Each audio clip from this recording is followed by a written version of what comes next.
Hello again, everyone. Hopefully we're all feeling pretty good coming off of that first exam we had last week. And it's a little bit slower this week because I'd like to notch the pace down just a tiny bit coming off of an exam, but we do still have plenty in here as we're moving into our second unit with the first couple sections from 3.2, where we're getting introduced to the ideas of probabilities. Because in 3.1, we're going to get a lot of that basic notation in terms of what a probability experiment is, what sort of values we're looking for numerically, what things can and can't happen, as well as some of the basic ways we do counting with what's called the fundamental counting principle, the types of probabilities we have here, the sort of things we're looking at in terms of our events, as well as what it means for events to be complementary, things that are opposites. And then in 3.2, we look at one of our basic families of probabilities with what are called conditional probabilities and the multiplication rule, where for that, we're going to see what it means for one thing to be conditioned based on another in terms of probability, as well as what it means for two events to be connected to each other in terms of independence and dependence,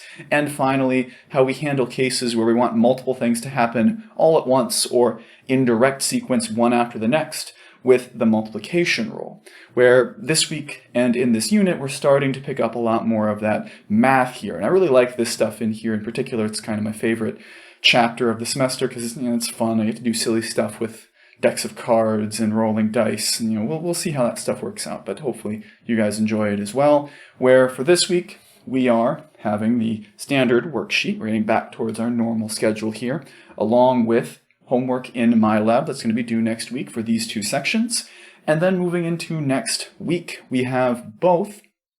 the pre-assessment for the material from the rest of Chapter 3, maybe not all the rest, I can't remember exactly how I scheduled this out, along with our first exam challenge problems. These are another source of extra credit. Again, I don't talk too much about extra credit here, but because it's the first one, I want to make sure that we're definitely aware of it being due next Monday with the pre-assessment, where the purpose of these is to give you a chance to work on some problems that maybe are a little bit more complicated than what I would put on the exam, but talk about stuff that I know people had trouble with, as well as to give people who aren't more mathematically inclined a chance to use some of those muscles that you don't get to see too often in this class. So, you got all that stuff for this week. Let's get into these couple of sections here and get to work on our second unit.